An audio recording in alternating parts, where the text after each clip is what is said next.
Hello बच्चों। आप सब कैसे हैं? उम्मीद है कि बहुत ही अच्छे होंगे। और अभी हम लोग अपने सीरीज को आगे बढ़ाते हुए इस वीडियो को जो है थोड़ा सा बड़ा करते हुए देखते हैं इसमें कि जो फ्रॉग होगा, कि फ्रॉग के बारे में एक ओवरव्यू में देने जा रहा हूं। और जो फ्रॉग होगा इससे एक क्वेश्चन जरूर बनता है। कौन सा बनेगा ये आगे हम लोग देख लेंगे। बट यहाँ पर जो सबसे अच्छा अच्छा पॉइंट ये है कि इसकी समरी बहुत जल्दी, बहुत क्विक मैं आपको दे रहा हूँ। तो आप इसको कोशिश करिएगा, अच्छे से देखिएगा, पूरी वीडियो देखिएगा और बहुत मजा आएगा। बहुत चीजें समझ में आ जाएंगी कि फ्रॉग के केस में क्या क्या चीजें हैं। तो आइए हम लोग देखते हैं। यहाँ पर सबसे पहला पॉइंट आता है कि क्लासिफिकेशन ऑफ द फ्रॉग क्या होगा। क्लासिफिकेशन ऑफ द फ्रॉग में सबसे पहला पॉइंट आएगा अपने पास,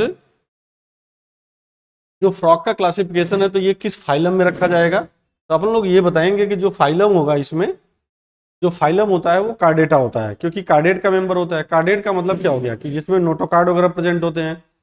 दूसरा सब फाइलम वर्टिब्रेट्स हो गया। वर्टिब्रेट्स का मतलब क्या हो गया, जिसमें हम लोग कह सकते हैं कि बैकबोन पाई जाती है और इसमें जबड़े प्रेजेंट होते हैं। ग्नेथोस्टोमेटा का मतलब क्या होता है, इसमें जॉ प्रेजेंट होते हैं। अगर जॉ प्रेजेंट होगा तो ये ग्नेथोस्टोमेटा होगा। सुपर क्लास इसका क्या होगा, टेट्रापोडा होगा। टेट्रापोडा मीन्स क्या हो जाएगा, टेट्रापोडा मीन्स चार पैर वाले होंगे या टू पेयर लिम्स होंगे, टू पेयर लिम्स हो जाएंगे। ठीक है।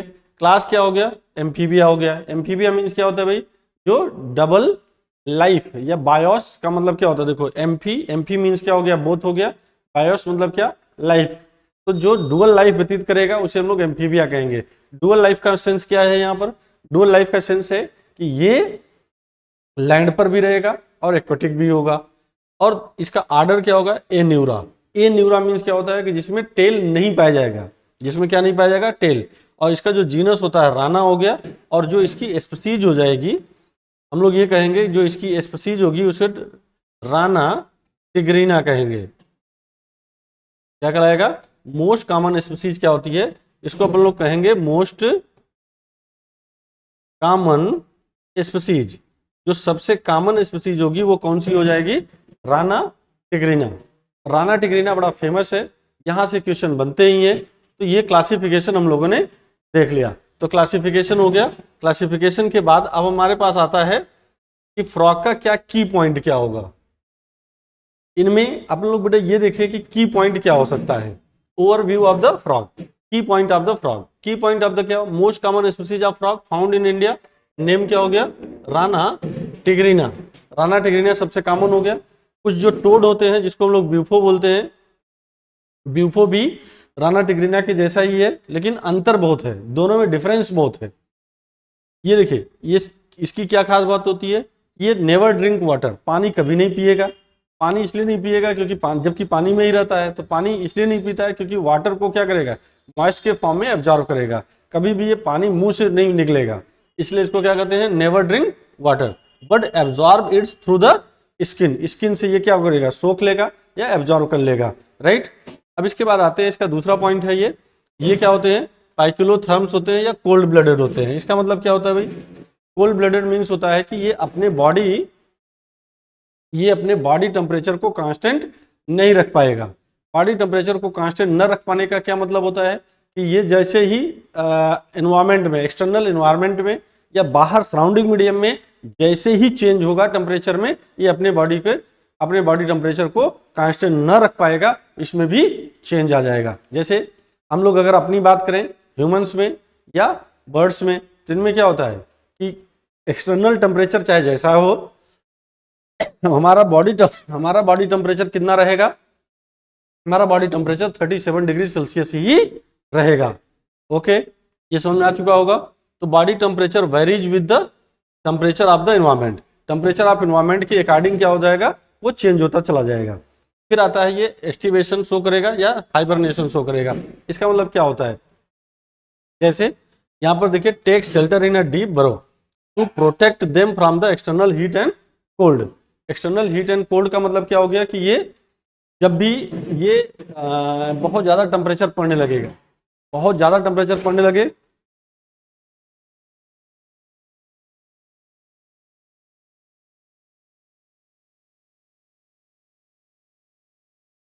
देखो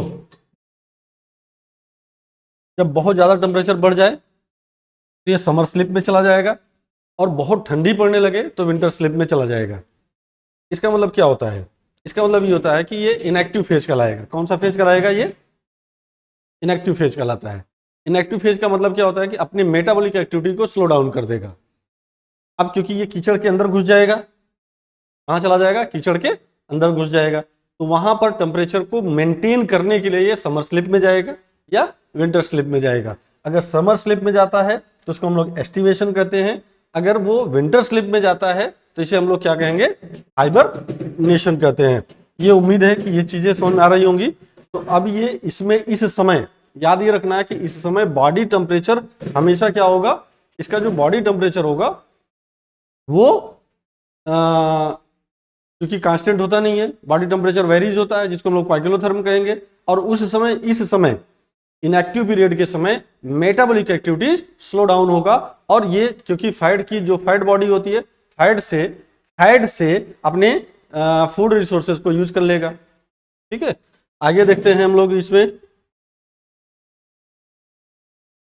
एक और प्रॉपर्टी जिसमें होती है, बेसिक प्रॉपर्टी क्या है? ये कैमोफ्लैग शो करेगा। कैमोफ्लैग या मेटाक्रोसिस बोलते हैं। Ability to change the colour to hide them from the their enemies.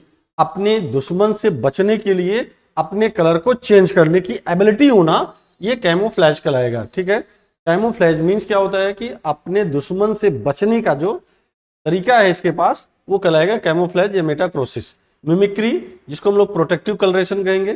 Protective colouration का मतलब क्या होता है कि भाई जैसे मान लीजिए हरी घास है, तो ये अपने बॉडी कलर को क्या करेगा? हरी घास के जैसा चेंज कर दे, तो हरी घास में ये दिखेगा नहीं।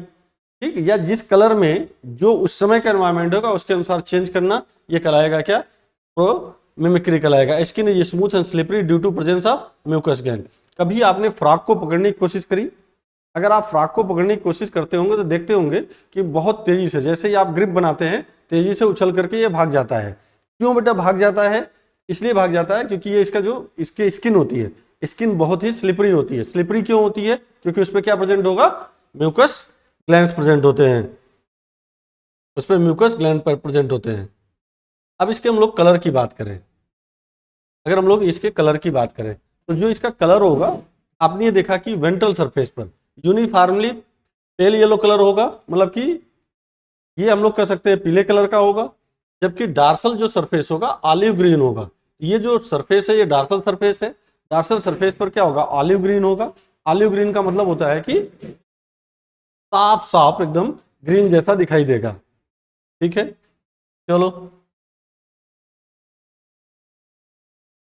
अब इसके बाद इसकी morphology of the frog. Frog की मार्फोलॉजी को हम लोग समझने के लिए क्या करना पड़ेगा भाई?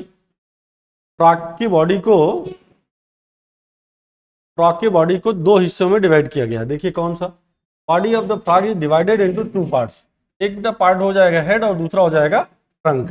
जो हेड का पार्ट है ये देखो यहाँ पर ये बनाया गया है, ये है हेड और ये हिस्सा है ट्रंक। ट्रंक का मतलब कि इसका जो मेन बॉडी पार्ट है उसे हम लोग ट्रंक कहेंगे, और ये हिस्सा कहलाएगा हेड का। हाँ, ये जरूर याद रखना है कि नेक एंड टेल इसमें एब्सेंट होता है। जिसमें नेक और टेल दोनों एब्सेंट होते हैं। टेल एब्सेंट होने के कारण इसे आपने क्या कहा था? एन्यूरा कहा था। नेक बेटा होता नहीं है। नेक जंप करना, नेक का ना पाया जाना क्या है? एक सुपर करेक्टर है। क्यों सुपर करेक्टर है? अगर ये जंप करेगा तो पता चला इसकी गर्दन झूल गई। तो ये जंप करता है, एक प्लेस से दूसरी प्लेस पर जंप करके जाता है, इसलिए इसमें क्या होता है? इसमें नेक नहीं पाया जाता है। राइट, आगे अब इसमें देखो जो इसका हेड होता है ये एंटीरियर कोनिकल पार्ट, जिसको हम लोग स्नाउट बोलते हैं। स्नाउट का मतलब होता है, अगर हिंदी में कहें तो इसके थूथुन बोलते हैं। मतलब कि जो इसका निकला हुआ पार्ट होता है उसे क्या कहेंगे? स्नाउट कहेंगे या थूथन कहेंगे। माउथ है, फिर इसके बाद टंग है। टंग इसका बाइलोब, देखिए लांग है, बाइलोब्ड है, स्टिकी एंड फोल्डेड है, मतलब कि ये बाइलोब्ड होता है। तब की जो टंग होती है ये बाइफरकेट होती है, और ये ऐसे जाकर के तेजी से पकड़ता है। इसमें टीथ लोअर जा में नहीं पाया जाता है। लोअर जा में टीथ नहीं पाया जाता है। जैसे आपने देखा कि कुछ ऐसे एनिमल्स भी होते हैं जिसमें लोअर जा में टीथ नहीं पाया जाता है। ठीक है, आगे देखिए।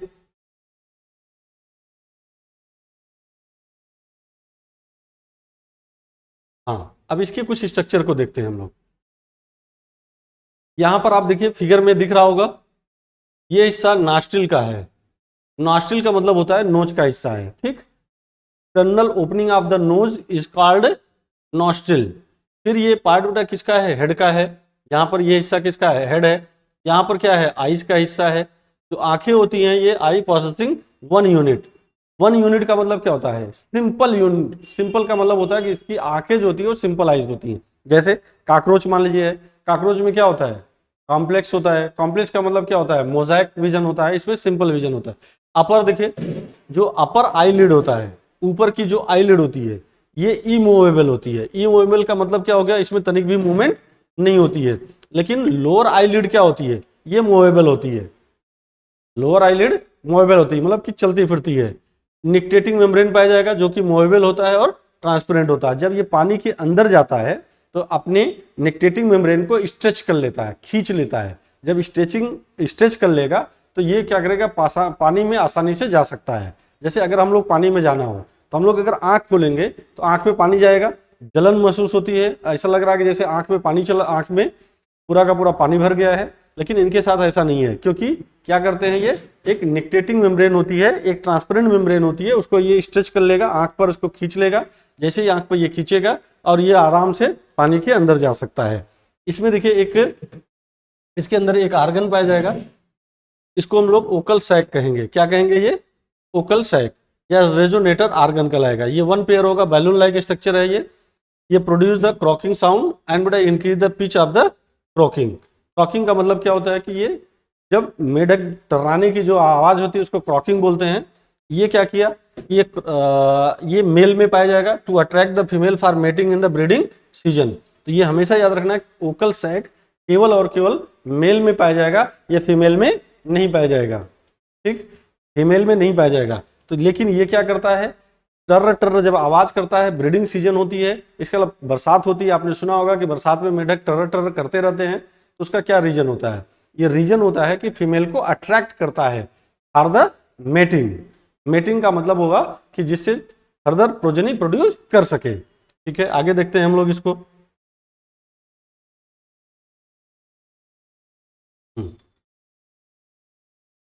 इसमें हम लोग ये देखें कि ये हिस्सा ट्रंक का है, ये पूरा का पूरा बॉडी, ये नेक का, यहाँ से देखिए नेक तो होता नहीं, यहाँ पर हेड का पार्ट था और ये पूरा बॉडी ट्रंक का हो गया। इसमें 4 लिम्ब पाई जाएगी। 4 लिम्ब में केवल और केवल 4 डिजिट होती है, ठीक, 4 अंगुलियां होती है। 4 डिजिट का मतलब कि 4 अंगुलियां होती हैं, लेकिन अंगूठा नहीं पाया जाता है। अंगूठे को पोलेक्स बोलते हैं। क्या बोलेंगे, अंगूठे को पोलेक्स बोलेंगे। तो पोलेक्स यहाँ पर नहीं पाया जाएगा। और जो हाइंड लिम्ब होता है या हिंड लिम्ब होता है, ये क्या होगा, larger and muscular than the 4 limb. 4 limb से ज्यादा मस्कुलराइज्ड होगा। मस्कुलराइज का मतलब है कि उसमें मसल्स ज्यादा पाए जाएंगे। और यहाँ पर क्या पाया जाएगा, एक चीज और देख लीजिए, ये वेब्ड डिजीज डिजिट पाए जाते हैं जो कि 5 नंबर में होते हैं। तो जो हाइंड लिम्स होती हैं या हिंड लिम्स होती हैं उसमें 5 डिजिट होता है, जबकि जो 4 लिम्ब होगा उसमें 4 डिजिट होंगी। क्या नहीं पाया जाएगा, पोलेक्स नहीं पाया जाएगा, मतलब कि अंगूठा नहीं पाया जाएगा। तो इसमें अंगूठे नहीं पाए जाते हैं, राइट। तो ये क्या हो गया, ये देखो यहाँ पर ये जाल जैसा संरचना बनाते हैं, ये नेट लाइक स्ट्रक्चर बनाते हैं। ये नेट लाइक स्ट्रक्चर का मतलब ये हो गया कि ये पूरा ऐसे जाल बनाए रखते हैं, इसीलिए ये क्या होते हैं, वेब डिजिट कहलाएगा। ठीक है, आगे चलिए देखते हैं।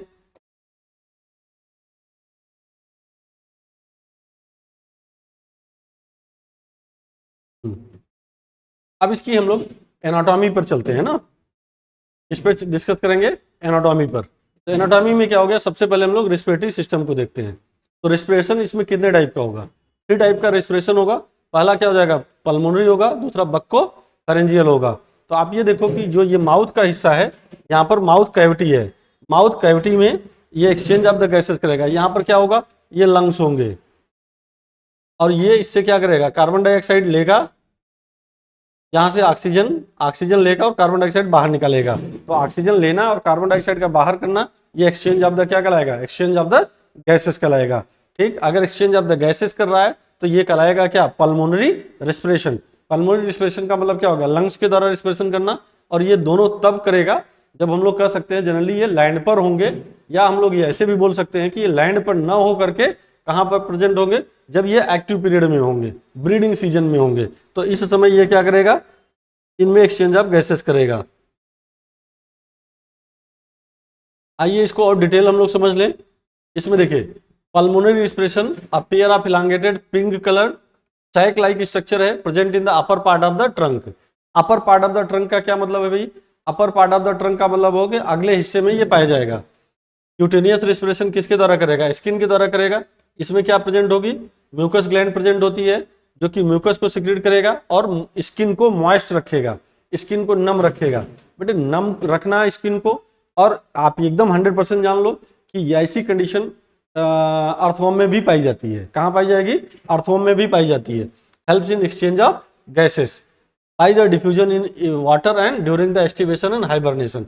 अगर क्वेश्चन ये बनता है कि हाइबरनेशन और एस्टिवेशन के समय, जो कि इनएक्टिव पीरियड होता है, इनएक्टिव पीरियड के समय किसके द्वारा रेस्पिरेशन करेगा, तो आपके पास आंसर जाएगा क्या, आपके पास जाएगा क्यूटेनियस रेस्पिरेशन या क्यूटेनियस रेस्पिरेशन, राइट। फिर आता है बक्कोफरेंजियल या कैविटी, माउथ के द्वारा जब रेस्पिरेशन करेगा ड्यू टू ये लार्ज नेटवर्क के कारण ये क्या करता है, या ड्यूरिंग द, हम लोग ऐसे बोल सकते हैं कि जब ये फ्री फ्लोटिंग कंडीशन में होता है। फ्री फ्लोटिंग का मतलब क्या होता है कि ये क्वाइट फ्री है, जैसे फ्लोट कर रहा है, आसानी से केवल फ्लोट करके अपनी मुंडी को ऐसे क्या करेगा, बाहर कर लेगा। बाहर करने के बाद ये आसानी से इसको रेस्पिरेशन करेगा माउथ से। अब माउथ को पानी के लेवल से बाहर रखना पड़ेगा, क्योंकि पानी ये पीता नहीं है, वाटर ये लेता नहीं है। वाटर अगर लेगा नहीं, इट मीन्स क्या हो जाएगा, इट मीन्स इनको अपने नेक वाले हिस्से को, क्योंकि बेटा नेक होता नहीं है तो जो हेड का हिस्सा है इसे पानी से बाहर रखना पड़ेगा। जब ये पानी से बाहर रखेगा तो इसे, उसके द्वारा रेस्पिरेशन, कौन सा रेस्पिरेशन कहलाएगा, बक्कोफरेंजियल रेस्पिरेशन कहलाएगा, जो 9% के आसपास होता है। क्लियर, चलो। इसके बाद आता है इसका डाइजेस्टिव सिस्टम। देखो इसका जो डाइजेस्टिव सिस्टम है, इसमें दो चीजें आपको याद रखनी है। क्या याद रखना है कि इसके दो पार्ट होते हैं। एक पार्ट कौन हो जाएगा, एलिमेंट्री कैनाल। कौन सा पार्ट होगा, एलिमेंट्री कैनाल। और दूसरा उसका डाइजेस्टिव ग्लैंड्स। तो किसी भी फ्रॉग में या किसी भी एनिमल्स में यही कंडीशन पाई जाएगी, उसका एलिमेंट्री कैनाल होगा और उसका क्या हो जाएगा, जिसको हम लोग कहेंगे उसका डाइजेस्टिव ग्लैंड्स हो जाएंगे, राइट। अब एलिमेंट्री कैनाल इसकी क्या होती है, सार्ड होती है। तो सार्ड, अगर क्वेश्चन ये पूछा जाए कि इसकी एलिमेंट्री कैनाल क्यों सार्ड होगी भाई, केवल हम इसी की बात नहीं कर रहे हैं, किसी भी कार्निवोर्स की जो एलिमेंट्री कैनाल होगी वो हमेशा और हमेशा क्या होगी, सार्ड्स होगी भाई। क्यों, क्योंकि उनको डाइजेस्ट करना आसान है। जबकि जो हर्बीवोर्स होते हैं, हर्बीवोर्स में एलिमेंट्री कैनाल की साइज बड़ी होती है, क्योंकि सेलुलोज रिच फूड होता है। सेलुलोज को डाइजेस्ट करने में थोड़ा सा टाइम लगता है। जब टाइम लगेगा, जिसके कारण उनकी लेंथ क्या हो जाती है, बड़ी होती है। अगर हम लोग देखें इसका लार्वा कौन सा भाई, टैडपोल लार्वा है। टैडपोल लार्वा क्या होगा, लांग होगा। क्यों लांग होगा, क्योंकि ये हर्बीवोर्स होते हैं। तो हर्बीवोर्स की साइज, एलिमेंट्री कैनाल की साइज क्या होती है, हमेशा बड़ी होगी, ठीक है। अब इसके फूड के पैसेज को देखते हैं। जो फूड का पैसेज है, सबसे पहले फूड कहाँ आएगा भाई, माउथ में आएगा। माउथ से कहाँ जाएगा, ओरल कैविटी में जाएगा। ओरल कैविटी से होते हुए फेरिंग्स में जाएगा, इसोफेगस में जाएगा, स्टमक में जाएगा, intestine, rectum, cloaca and cloacal aperture.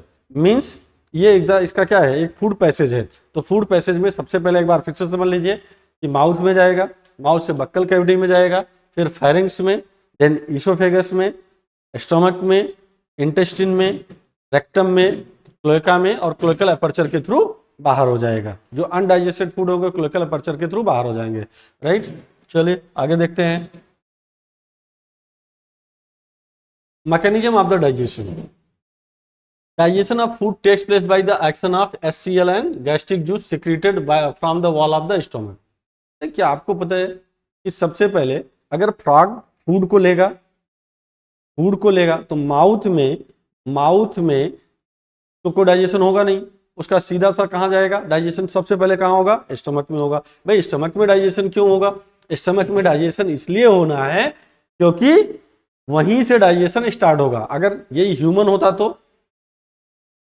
होता तो डाइजेशन कहाँ से स्टार्ट होता, माउथ से स्टार्ट होता। इसमें डाइजेशन कहाँ से स्टार्ट होगा, स्टमक से होगा। भैया क्यों, क्योंकि ये कार्निवोर्स होते हैं। फिर देखिए ये काइम किसे कहेंगे, partially digested food is passed from stomach to duodenum. It means जब फूड पर, देखो ध्यान से समझना कि जब फूड पर कौन सा काम करेगा, गैस्ट्रिक जूस, तो गैस्ट्रिक जूस में क्या होगा, HCl होगा और कुछ और चीजें होंगी, इसको डाइजेस्ट करके क्या बना देगा, काइम बना देगा। काइम किसे कहेंगे भाई, काइम मीन्स होता है, काइम मीन्स होता है partially digested food in a stomach. Stomach में जब पार्सली डाइजेस्टेड फूड होगा उसे हम लोग काइम बोलेंगे। Duodenum receive the bile from कहां से, gall bladder, and pancreatic juice from the pancreas through a common bile duct. Common bile duct का मतलब ये हो गया कि अगर हम लोग ये देखें कि यहाँ पर क्या हो गया, ये डियोडिनम हो गया, यहाँ पर बाइल जूस आएगा, यहीं पर पैंक्रियाटिक जाएगा, ये दोनों आपस में यहाँ पर मिलेंगे और ये डियोडिनम में ओपन होगा। तो इन्होंने कहा कि duodenum receive the bile from the gall bladder, मतलब कि लीवर से आएगा और ये पैंक्रियाज से आएगा। दो ग्लैंड होंगी, लीवर होंगे और पैंक्रियाज होंगे। तो देखिए पैंक्रियाटिक जूस आ गया और ये दोनों कॉमन बाइल डक्ट के द्वारा यहाँ पर ओपन होंगे। बाइल का काम क्या होता है, बाइल का क्या फंक्शन होता है भाई, ये फैट को इमल्सिफाइड करेगा। फैट को, जैसे फैट का लार्ज मॉलिक्यूल है, फैट का अगर हम लोग ये देखें कि लार्ज मॉलिक्यूल है तो उसको छोटे छोटे मॉलिक्यूल में तोड़ेगा, तो large molecule of the fat को ब्रेक करेगा स्मॉल फैट मॉलिक्यूल में, जिसको हम लोग मिसल्स बोलते हैं। और ये प्रोसेस कहलाएगा क्या, इमल्सिफिकेशन। इमल्सिफिकेशन का मतलब होता है कि लार्ज मॉलिक्यूल ऑफ फैट को छोटे छोटे मॉलिक्यूल ऑफ फैट में तोड़ देना, ये कहलाएगा emulsification. And pancreatic juice digest the carbohydrate and protein. तो जनरली क्या होता है कि जो पैंक्रियाटिक जूस होते हैं इसमें एंजाइम सारे लगभग पाए जाएंगे। सारे एंजाइम का मतलब क्या हो गया कि भाई प्रोटीन को डाइजेस्ट करने वाला एंजाइम है, और दूसरा क्या हो जाएगा, कार्बोहाइड्रेट को डाइजेस्ट करने वाला एंजाइम है। तो प्रोटीन और कार्बोहाइड्रेट को डाइजेस्ट करने वाला एंजाइम किसके पास है भाई, तो आप कहोगे सर पैंक्रियाज के पास है, तो ये उसको डाइजेस्ट करेगा।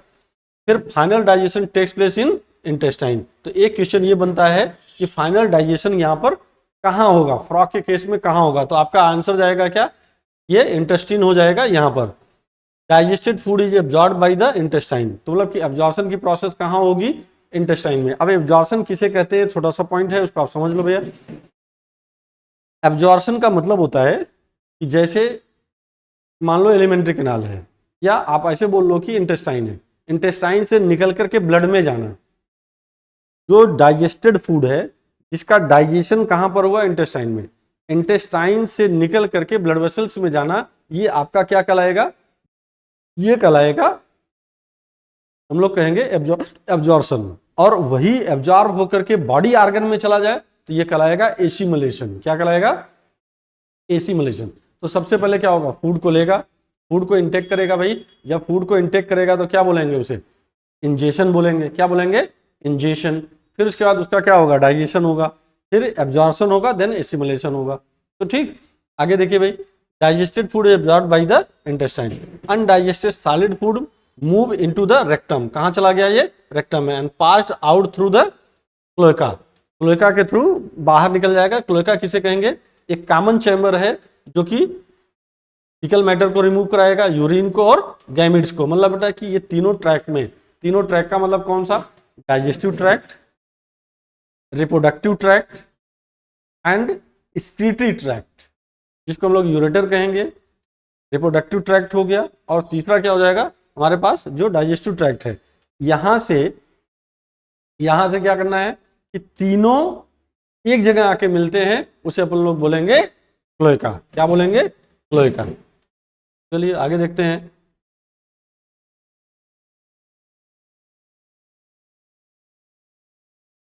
इसका सर्कुलेटरी सिस्टम, इसका कौन सा सिस्टम, सर्कुलेटरी सिस्टम।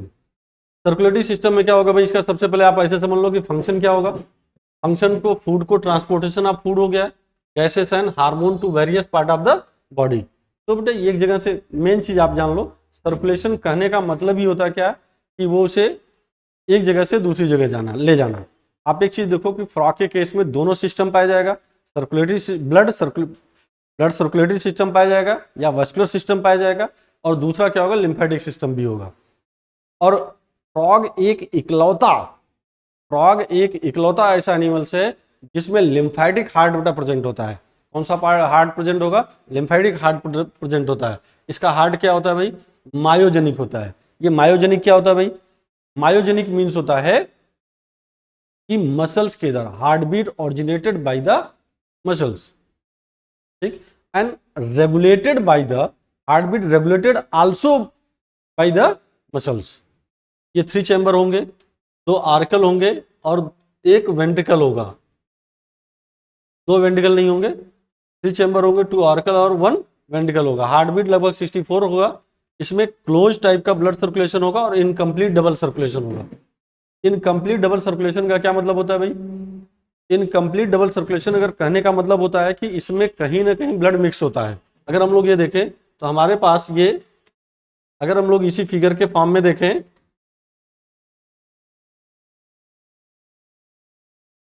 ये पार्ट है हार्ट का, ये राइट आर्कल है, लेफ्ट आर्कल है, ये वेंट्रिकल है। तो यहां से ब्लड आएगा, यहां से ब्लड आएगा, यहां पर ब्लड की मिक्सिंग होगी। तो ब्लड की मिक्सिंग कहां पर होगी? वेंट्रिकल में होगी। इसीलिए इसमें क्या पाया जाएगा? इनकम्प्लीट डबल सर्कुलेशन पाया जाएगा। ठीक, अब यहां पर देखो, यहां पर क्या होता है? इससे पहले यहां पर एक पेस मेकर, मतलब पेस मेकर पाया जाएगा, या यहां पर साइनस विनोसस होता है। एक चीज समझो भैया कि दो चैम्बर इसमें क्या होते हैं? मेन, मतलब कि ऑरिकल और वेंट्रिकल। लेकिन इसमें 2 एसेसरी चैम्बर भी होते हैं। कौन से 2 एसेसरी चैम्बर हैं? एक होता है साइनस विनोसस और दूसरा होता है ट्रंकस आर्टेरियोसस या बल्बस आर्टेरियोसस। ट्रंकस आर्टेरियोसस या बल्बस आर्टेरियोसस। यहां पर जो साइनस विनोसस होता है, इसमें एक स्ट्रक्चर है जिसको हम लोग कहेंगे पेस मेकर। तो pacemaker of the heart यहां पर पाया जाएगा। लेकिन यही अगर हम लोग ह्यूमंस की बात करते, अपनी बात करते, तो पेस मेकर यहां पर पाया जाता है, जिसको हम लोग यसे नोड बोलते थे। कौन सा नोड बोलते हैं? यसे नोड। तो देखो साइनस विनोसस ने, ये डार्सल चैम्बर है, ये बॉडी से ब्लड को रिसीव करेगा, मतलब कि डीऑक्सीजनेटेड ब्लड रिसीव करेगा। इधर की ओर लंग्स है, लंग्स से क्या करेगा? ये ब्लड को रिसीव करेगा, ऑक्सीजनेटेड ब्लड रिसीव करेगा। और यहां पर क्या होगा? ये वेंट्रिकल में दोनों जाकर के मिल जाएंगे, मतलब कि मिक्सिंग ऑफ द ब्लड होगा। जब मिक्सिंग ऑफ द ब्लड होगा तो इसे हम लोग कहेंगे इनकम्प्लीट डबल सर्कुलेशन। देखो यहां पर ये नीचे वाला जो हिस्सा है, इसको ट्रंकस आर्टेरियोसस बोलते हैं या कोनस आर्टेरियोसस बोलते हैं, ओपनिंग ऑफ द वेंट्रिकल। ठीक है, आगे चलिए। इसके बाद इसका ब्लड पार्ट है। इसमें देखिए ब्लड सेल जो होते हैं वो कितने टाइप के होंगे? 3 टाइप्स के होंगे। जैसे आरबीसी है, इसका आरबीसी का हमेशा याद रखें न्यूक्लिएटेड होता है। मैमल्स में क्या होता है? इन्यूक्लिएटेड होगा। ये बाई कॉन्वेक्स होगा। अगर ये मैमल्स होता तो बाई कॉन्केव हो जाता। ओवल या कंटेन हीमोग्लोबिन, तो इसमें भी हीमोग्लोबिन पाया जाएगा। डब्ल्यूबीसी क्या प्रोवाइड कराएगा? इम्यूनिटी प्रोवाइड कराएगा। Thrombocytes responsible for the blood clotting. तो ये हम लोग, जैसे हम लोग ह्यूमन में पढ़े वैसे ये भी है। अब यहाँ पर आता है पोर्टल सिस्टम। पोर्टल सिस्टम को अगर आपको समझ में आता है तो अच्छी बात है, नहीं तो मैं फिर से एक बार एक्सप्लेन कर रहा हूँ, इसको ध्यान से सुनिएगा। जैसे ये यहाँ से ब्लड निकलेगा, एक बॉडी आर्गन में जाएगा, एक बॉडी आर्गन से अगर दूसरे बॉडी आर्गन में ब्लड चला जाए, फिर यहाँ से यहाँ जाए, तो जब भी एक बॉडी आर्गन से दूसरे बॉडी आर्गन में ब्लड जाएगा तो इसे हम लोग पोर्टल सिस्टम कहेंगे। सर इसकी क्या जरूरत पड़ी?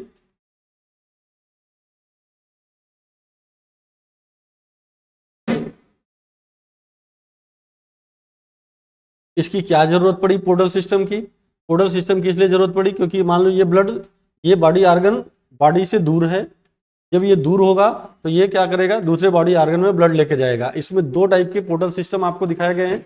एक है हेपेटिक पोर्टल सिस्टम, दूसरा होता है रीनल पोर्टल सिस्टम। आप एकदम समझो कि जो हेपेटिक पोर्टल सिस्टम होता है ये यूनिवर्सल होता है। यूनिवर्सल का क्या मतलब होता है? कि सारे वर्टिब्रेट्स में पाए जाएंगे, चाहे वो एम्फीबियंस हो, रेप्टाइल्स हो, बर्ड्स हो या मैमल्स हो, सब में ये पाई जाएगी। तो ये एक टाइप का वेनस कनेक्शन है। वेनस कनेक्शन का मतलब होता है कि डीऑक्सीजनेटेड ब्लड को कैरी करेगा। तो यहाँ पर देखिए किसके बीच में है? लीवर और इंटेस्टाइन के बीच में। तो जब इंटेस्टाइन इसका होगा, इंटेस्टाइन से ब्लड कहाँ जाएगा? लीवर में जाएगा। लीवर से कहाँ जाएगा? फिर हार्ट में जाएगा। जैसे इसको मान लो कि हम इंटेस्टाइन मान लें, ये इंटेस्टाइन है, यहाँ से कहाँ गया? ये लीवर में गया, और लीवर से ब्लड फिर कहाँ जाएगा? हार्ट में जाएगा। तो ये देखो, ये एक बॉडी आर्गन, ये दूसरे बॉडी आर्गन में ब्लड एक बॉडी आर्गन से दूसरे बॉडी आर्गन में जाएगा, तो इसे हम लोग क्या बोलेंगे? इसे हम लोग बोलेंगे पोर्टल सिस्टम।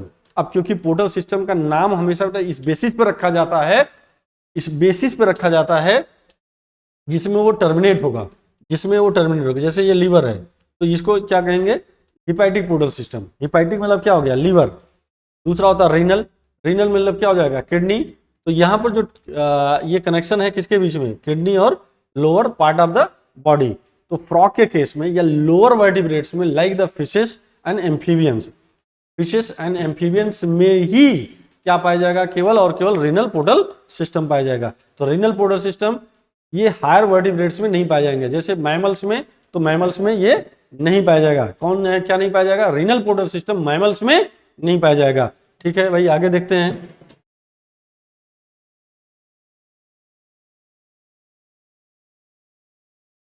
अब इसके बाद आता है हमारा नर्वस सिस्टम। देखो, क्योंकि फ्रॉग एम्फीबिया है, एम्फीबिया का मतलब क्या हो गया, एडवांस है। अब भाई अगर एडवांस है तो नर्वस सिस्टम ऑर्गेनाइज्ड होगा। कैसे ऑर्गेनाइज होगा, सेंट्रल नर्वस सिस्टम में, पेरिफेरल नर्वस सिस्टम में और ऑटोनॉमिक न्यूरल सिस्टम में, मतलब कि तीनों टाइप के न्यूरल सिस्टम इसमें पाया जाएगा। Means well organised nervous system होगा, राइट बेटा। फिर आप देखिए सेंट्रल नर्वस सिस्टम को, सेंट्रल नर्वस सिस्टम के दो पार्ट होते हैं, ब्रेन और स्पाइनल कार्ड। इसके कितने पार्ट होते हैं, ब्रेन और स्पाइनल कार्ड। ब्रेन को दो हिस्से में या तीन हिस्से में डिवाइड किया गया, fore brain, mid brain and hind brain. जो फोर ब्रेन है सेरेब्रल हेमिस्फीयर हो गया, अल्फैक्टरी लोब हो गया और ये डायनसेफ्लॉन हो गया, डायनसेफ्लॉन। मिड ब्रेन में क्या होगा, ऑप्टिक लोब होगा। इसको हम लोग बोलते हैं कार्पोरा बाइजेमिना। क्या बोलेंगे, कार्पोरा बाइजेमिना। ठीक, हाइंड लिम्ब में ये सेरिबेलम होगा और मेडुला ऑब्लांगेटा होगा। इसमें क्या नहीं होगा, तो आप ये जरूर याद रखिएगा, इसमें पांस नहीं पाया जाएगा। पांस वेरोली या पांस वेरोलाई ये केवल और केवल किस में पाया जाएगा, मैमल्स में ही प्रेजेंट होगा, राइट। तो देखो फिर से समझो कि सेंट्रल नर्वस सिस्टम के दो पार्ट होते हैं, ब्रेन और स्पाइनल कार्ड, राइट। तो ब्रेन में तीन पार्ट हैं, fore brain, mid brain and hind brain. Fore brain के तीन हिस्से दिखाई दे रहे हैं, सेरिब्रल हेमिस्फीयर जो कि दो लोब होंगे, अल्फैक्टरी लोब होगा जहां से ये स्मेल को डिटेक्ट करेगा, और ये अनपेयर्ड डायनसेफ्लॉन होगा। ठीक, डायनसेफ्लॉन वगैरह होगा। फिर मिड ब्रेन में ऑप्टिक लोब होगा। ऑप्टिक लोब जनरली बेटा दो होते हैं, दो होने के कारण इसे हम लोग कार्पोरा बाइजेमिना बोलते हैं। और इसके अंदर एक कैविटी पाई जाती है, उसको हम लोग बोलेंगे ऑप्टोसील कैविटी। तो optocoel cavity only and only present in a frog. फिर हाइंड ब्रेन हो गया, सेरिबेलम हो गया, मेडुला ऑब्लांगेटा हो गया, और जो हमारा पांस होता है ये इसमें नहीं पाया जाएगा। Pons only and only present in a mammals, right. आगे देखते हैं। अब ये देखो इसका पेरिफेरल नर्वस सिस्टम। जो पेरिफेरल नर्वस सिस्टम है ये इसके नर्व्स की बनी होती है। नर्व में दो टाइप की नर्व है, क्रेनियल नर्व और दूसरा स्पाइनल नर्व। तो क्रेनियल नर्व 10 पेयर होगी और स्पाइनल नर्व भी 10 पेयर होगी, except Rana tigrina. Rana tigrina में केवल और केवल क्या पाई जाएगी, 9 पेयर्स होती है। ये एक्सेप्शनल केस है, इसमें 9 पेयर्स होती है, बाकी सब में 10 पेयर्स होती है। ऑटोनॉमिक नर्वस सिस्टम है जिसको हम लोग एएनएस कहेंगे। इसमें दो हिस्से होते हैं, एक सिंपैथेटिक और दूसरा parasympathetic. Sympathetic nervous system generally बेटा क्या करेगा, increase the rate of autonomous organ, मतलब कि मोस्ट ऑफ द केस में ये बॉडी की एक्टिविटी को इनहेंस करेगा। कौन, sympathetic nervous system sympathy show कराएगा। सिंपैथी बेटा कब होगा, जब वो एडवर्स कंडीशन में होगा, राइट। दूसरा आता है पैरासिम्पैथेटिक नर्वस सिस्टम, ये normalise the increase the rate of autonomous organ. It means क्या होता है कि जो ऑटोनॉमस मतलब कि जो ऐसे ऑर्गन है जो इसका रेट बढ़ चुका है, लाइक जैसे हार्ट बीट बढ़ गया, तो हार्ट बीट बढ़ेगा तो भाई नॉर्मलाइज भी तो करना पड़ेगा, उसे नॉर्मल रखना पड़ेगा। तो कैसे नॉर्मल रखेंगे आप बताइए। तो नॉर्मल रखने के लिए क्या करेगा, पैरासिम्पैथेटिक वर्क करेगा। अब उसको बढ़ाना है तो कौन करेगा, सिंपैथेटिक नर्वस सिस्टम करेगा। ठीक है, चलो। इसके बाद sense organ in a frog. Sense organ in the frog में क्या होगा, तो देखो इस जैसे ऑर्गन ऑफ टच है तो सेंसरी पैपली हो जाएगी, टेस्ट है तो टेस्ट बर्ड्स होते हैं, ऑर्गन ऑफ स्मेल है तो नेजल एपिथेलियम होता है। यहीं पर एक ग्लैंड होता है, आप इसको कह सकते हैं कि बोमैन ग्लैंड होता है, बोमैन ग्लैंड होता है ये जनरली। ठीक, ऑर्गन ऑफ विजन क्या है, आइज है, पासिंग ओनली 1 यूनिट, मतलब बेटा सिंपल आइज पाई जाएगी। कौन सी आइज होगी, simple I. Organ of hearing tympanum होगा या इंटरनल ईयर होगा। इसमें कौन सा ईयर नहीं पाया जाएगा, आप कहोगे सर एक्सटर्नल ईयर इसमें एब्सेंट होगा, एक्सटर्नल ईयर नहीं पाया जाएगा, तो इसलिए इसको क्या कहेंगे, ऑर्गन ऑफ हियरिंग। ठीक है, तो ये मुझे उम्मीद है कि फ्रॉग का ये केस यहाँ तक आज हम लोग देखेंगे। इसके आगे वाला कल की क्लास में हम लोग देख लेंगे, नेक्स्ट सीरीज में देख लेंगे और उम्मीद है कि आपको ये सारी चीज़ें समझ में आ गई होंगी और ये जल्दी क्विक रिवीजन के लिए बहुत ज़्यादा ज़रूरी था। आप इसको देखिए, लोगों को बताइए, इस चैनल को सब्सक्राइब करिएगा क्योंकि चैनल आपका अपना है, इसको अपना मान करके शेयर जरूर कर दीजिएगा। Thank you very much.